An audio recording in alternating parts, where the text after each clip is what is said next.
ప్రతిదినం ఉదయకాలం breakfast, lunch, డిన్నర్లో మనం వాడుతున్న ఆయిల్స్ కనుక సరిగా లేకపోతే అవి చాలా ప్రమాదం అని చెప్పి దేహానికి ఎంత ఇబ్బంది కలిగిస్తుందని, లివర్కి ఇన్ఫ్లమేషన్ కలిగిస్తుందని, ఆ ఇన్ఫ్లమేషన్ వల్ల బాడీ అంతటికి ఇబ్బంది కలిగేటువంటి పరిస్థితులు ఏర్పడతాయని వైద్య నిపుణులు, సైంటిస్ట్ రీసెర్చ్ లో they have found out. Vegetable oils, seed oils, రకరకాల ఆయిల్స్ వచ్చేసాయి.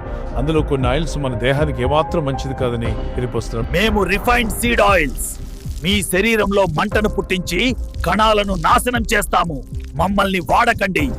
నేను రిఫైన్డ్ పామ్ ఆయిల్ రాక్షసుడిని. మీ రక్తనాళాలను పూడ్చివేసి గుండెకు ముప్పు తెస్తాను. They're pro-inflammatory. They cause a massive amount of inflammation in the body. Yes, it causes heart disease, it causes brain disease. ప్రతిరోజు మనకు తెలియకుండానే 3 పూట్ల మనకు తెలియకుండా మన దేహానికి హానికరమైనటువంటి ఆయిల్స్ మన దేహంలోకి వెళ్తున్నాయి. మంచి ఆయిల్స్ మాత్రం వాడుకోవడానికి ప్రయత్నం చేయండి. అందులో ఒకటి ఇండియాలో కోకోనట్ ఆయిల్ అధిక మొత్తంలో కాకుండా మోడరేట్ గా తీసుకోవాలి. కోల్డ్ ప్రెస్డ్ కోకోనట్ ఆయిల్, తర్వాత సీసమ్ ఆయిల్ కూడా ఎక్కువగా కాదు. ఇది బాడీ హీట్ చేస్తుంది. అవసరమైనంత వరకు నువ్వుల నూనె ఎంత అవసరం అంతే.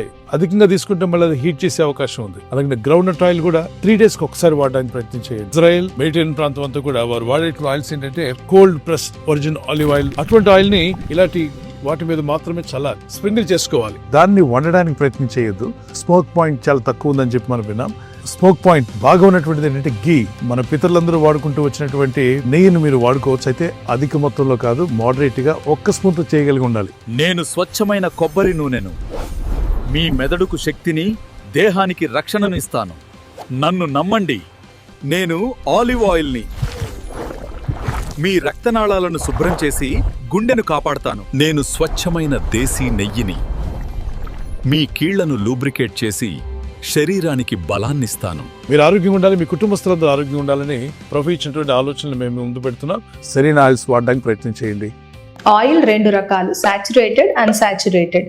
సాచురేటెడ్ ఫ్యాట్స్ అంటే శరీరంలో పేరుకునే స్వభావం ఈ ఆయిల్స్ కు ఉంటుంది. వీటి వల్ల గుండెపోటు, పక్షవాతం వచ్చే అవకాశాలు ఉంటాయి. డాల్డా, పామ్ ఆయిల్ వీటిలో అధికంగా ఉంటుంది కాబట్టి డయాబెటిక్ పేషెంట్స్ అవి తీసుకోకుండా ఉంటే మంచిది. కోల్డ్ ప్రెస్డ్ వేరుశెనగ నూనె, కోల్డ్ ప్రెస్డ్ ఆవు నూనె, నువ్వుల నూనె, అలాగే extra virgin olive oil, avocado oil, అలాగే ఫిష్ ఆయిల్, వీటన్ని కూడా మనకి చాలా సేఫ్. వీటి వల్ల హార్ట్ ఎయిల్మెంట్స్, క్యాన్సర్స్ కూడా అవాయిడ్ చేయడానికి అవకాశం ఉంటుంది. ది బెస్ట్ ఫ్యాట్ ఏదైనా ఉంటే అది కోకోనట్ ఆయిల్. తల్లిపాలలో ఉండే మోనోలారిక్ యాసిడ్ కూడా దీంట్లో అద్భుతంగా పుష్కలంగా ఉంటుంది. తల్లిపాలు ఎంత మేలు చేస్తాయో అంత మేలు చేయగల అద్భుతమైనది.